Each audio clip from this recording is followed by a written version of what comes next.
হ্যাঁ আর তোর মামা কষা মাংস, বাহ কষা মাংস। কিন্তু আমার এই কুচকু কড়াই তো ধরে কি না টেনশন হচ্ছে। না না ধরে যাবে ধরবে? হ্যাঁ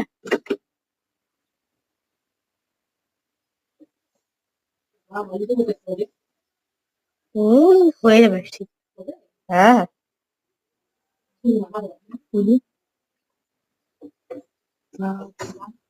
কালারটাই দারুণ লাগছে হুম,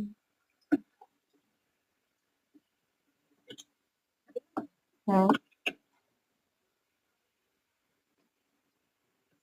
আমি কষালো না কিছু করলো না তার আগে এত দারুণ গন্ধ বেরোচ্ছে হুম আর এখানে মামি আগের থেকে এই যে ভেজে রেখেছে আলুগুলো দারুণ ভাবে সব থেকে জল পড়লো